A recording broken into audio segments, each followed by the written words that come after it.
महत्त्वाचा विषय असणार की जे बॅकवर्ड आहे त्यांचा शोध मोहीम सुरू होणार. खुल्या प्रवर्गातील सगळ्या म्हणजे सगळ्या जातीचे ते संरक्षक. नाही, मला असं वाटतं की सर्वोच्च न्यायालयामध्ये ज्या वेळेस SCBCचा किंवा स्वतंत्र आरक्षणाचा विषय घेऊन सर्वोच्च न्यायालयाने त्यांचं स्पष्ट मत नोंदवलं आहे आणि कुठल्याही प्रवर्गाला जर OBCमध्ये यायचं असेल तर त्याला मागास सिद्ध करावं लागतं. तो सामाजिक आणि शैक्षणिक हाच कोणताही समाज मागासवर्गीय आयोगांच्या सर्वेक्षणामध्ये मागास ठरत नाही तोपर्यंत कुणालाही आरक्षण देता येत नाही. जर पुन्हा तोच प्रयत्न शासन करत असेल तर आम्हाला शासनाने तो प्रयोग करावा. आम्हाला त्यामध्ये मागासवर्गीय आयोगाच्या अहवालाची अपेक्षा राहील. सकाळला तुम्ही एक ट्विट केलं केसरकर पत्र. नाही, काय चाललं या सरकारमध्ये? कोण कोणाला चॅलेंज करतो आहे, कोण कोणावर टीका करतो आहे. आता मला असं वाटायला लागलं की देवेंद्रजी फडणवीस यांचा गृह खात्यावर आणि सरकारवर कंट्रोल राहिला काय असा मला कधी प्रश्न पडायला लागला. गृह खात्याच्या अधिकारामध्ये जर गृहमंत्र्यांनी केलेली बदली त्याला तुम्ही सरकारच्या पातळीवर चर्चा करा, पण थेट मुख्यमंत्र्याला पत्र दिलं जातं आणि ते पत्र व्हायरल होतं. ते मुख्यमंत्र्यांनी केलं आहे की पाठवणाऱ्या मंत्र्यांनी केलं आहे. म्हणजे सरकारच्या उरली सुरल्या इब्रतीचे वाभाडे काढण्याचं काम, म्हणजे थोडी बहुत काही इज्जत शिल्लक आहे तीसुद्धा त्याची इज्जत चव्हाट्यावर आणण्याचं काम आता सर्रास सुरू झालं आहे.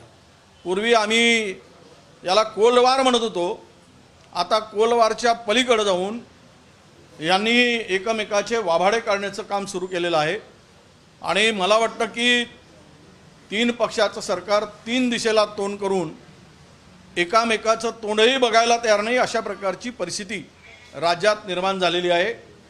काल जे पत्र मंत्र्यांनी मुख्यमंत्र्यांना दिलं तो थेट देवेंद्र फडणवीसांना आव्हान आहे, गृह खात्याला आव्हान आहे. त्यांना तो चॅलेंज केला असं मला वाटतं. आता ते कसे निपटतात, कसे निपटवतात हे आता आम्ही बघणार आहोत. जायकवाडीच्या पाणी वाटपा संदर्भात एक पत्र ट्विट अशोक चव्हाणांनी केलं होतं. आता राज्य सरकार म्हणतात की ते पत्र त्यात काही तथ्य नाही.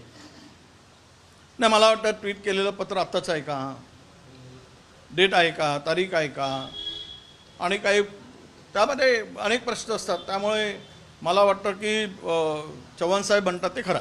राजस्थानमध्ये मुख्यमंत्री प्रचाराला गेले होते तेव्हा त्यांचे होल्डिंग हिंदू हृदय सम्राट अशा प्रकारचे लागले होते. त्यावर टीकाही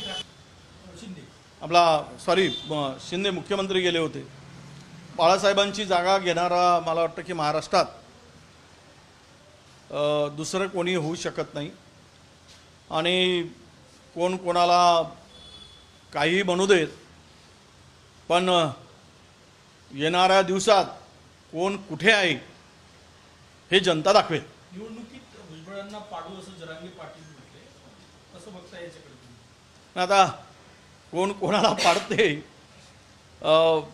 मला वाटतं की 160 आमदार मराठ्यांचे पाडू म्हणून म्हटले आणि ते म्हणतात की आम्ही भुजबळाला पाडू.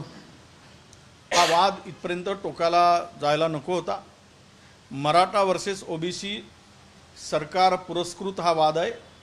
त्यांनी दोघांना भांडणं लावून स्वतःची जेवढी असेल तेवढी तिजोरी उरली सुरली शिल्लक आहे ती लुटण्यासाठी केलेला हा केविलवाणा प्रयत्न आहे. मला सरकारलाही आवाहन करायचं आहे, तुम्ही OBCच्या ताटातलं काढून घेऊ नका आणि मराठा समाजाला मात्र आरक्षण दिल्याशिवाय राहू नका. आणि त्यामध्ये विशेष करून ते पाडापाडीच्या भाषण, म्हणजे आता हे सगळं प्रकरण राजकीय स्वरूप, आरक्षणाच्या पलीकडं राजकीय स्वरूप त्याला आता मिळतं की काय अशा प्रकारची परिस्थिती निर्माण राज्यात झाली आहे. अजित पवारांवर बच्चू कडूंनी असं म्हटलंय की या भुजबळांच्या मागे अजित पवारच आहे असा आरोप केला ना. आता हा संशोधनाचा भाग आहे. बच्चू कडूजी म्हणतात ते सत्य आहे की महाराष्ट्रातील जनता वेगळे काही म्हणते ते सत्य आहे. तर सरकारने या संदर्भात एक इन्क्वायरी समिती बसवावी आणि कोण कोणाच्या मागं आहे हे एकदा दाखवून द्यावं. परंतु OBCच्या आरक्षणाच्या संदर्भात माझी भूमिका स्पष्ट आहे की या राज्यामध्ये कोणत्या घटकाला कोणत्या कॅटेगरीला किती नोकऱ्या मिळाल्या, तो टक्केवारी किती आहे याची एक श्वेतपत्रिका सरकार जर काढत असेल तर मला वाटतं यातील अर्धा तिळा सुटलेला दिसेल. आणि सरकारने जर बिहार सरकारच्या धर्तीवर स्वतंत्र जातनिहाय जनगणना करेल तर मला वाटतं की ओबीसी मराठ्यातला वाद हा संपुष्टात येईल. भुजबळांनी असं म्हटलेलं आहे, मुख्यमंत्री आणि उपमुख्यमंत्री त्यांनी सवाल उपस्थित केलाय की जरांगे पाटील रात्री दिवस सभा देत आहे पण त्याला कुठेही अडचण दिली जात नाहीये, गृह मंत्रालय झोपलंय का? कोण म्हणाल असं? छगन भुजबळ. पहाटे 3 पर्यंत 4 पर्यंत सभा, नियम हा 10 वाजता.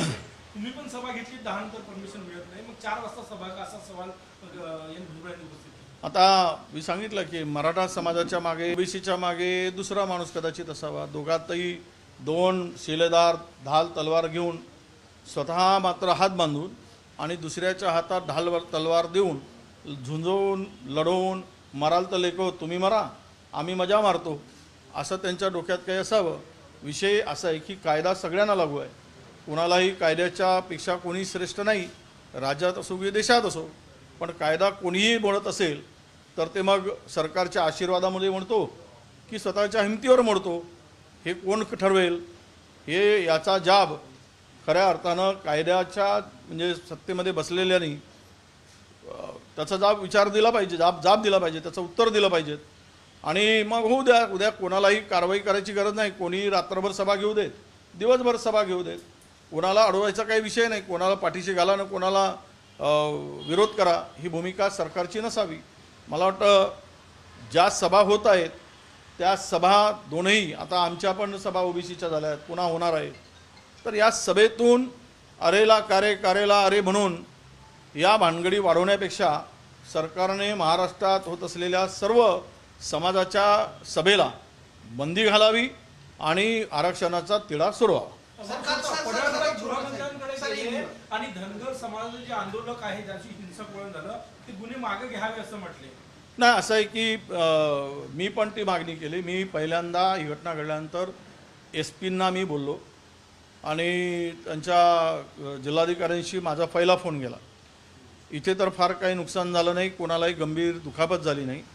तो आंदोलनकर्त्याचा उद्रेक होता आणि अशा स्थितीमध्ये आपण जर मागच्या वेळेस जी घटना झाली कुठे अंतरवलीला आणि तिथे जर आपण एक भूमिका घेत असाल आणि ओबीसीच्या संदर्भात दुसरी भूमिका घेत असाल तर राज्यामधील एक घटक दुखावला जाईल. त्यामुळे सगळ्यांना समान न्याय द्यावा ही माझी भूमिका आहे. आणि कारवाई करायची असेल तर तिथे चुकत असेल तिथेही करावं, इथे चुकत असेल तर इथेही करावं. परंतु केवळ ओबीसीच्या किंवा धनगरांच्या वर कारवाई झाली तर तो मात्र मॅसेज जाईल की ओबीसीच्या लोकांवर जाणून बुजून कारवाई होते आहे, असा कुठलाही संदेश सरकारला महागात पडेल. विदर्भात शेतकऱ्यांच्या आत्महत्या वाढलेल्या आहे. विदर्भात शेतकऱ्यांच्या आत्महत्या वाढलेल्या आहे. यवतमाळ जिल्ह्यातल्या मारेगावात तुम्ही काही शेतकऱ्यांना मदत केली, परंतु आता विदर्भातल्या सरसकट शेतकऱ्यांना मदतीची गरज आहे, काय सांगणार? नाही, मी कालही बोललो होतो, शेतकरी आता आपला अवयव विकायला काढतोय, शेती विकायला काढते आहे. आता सरकार जर बाजार बुणगं झालेला आहे त्यामुळे शेतकऱ्याच्या पाठीमागे कोण उभं राहील?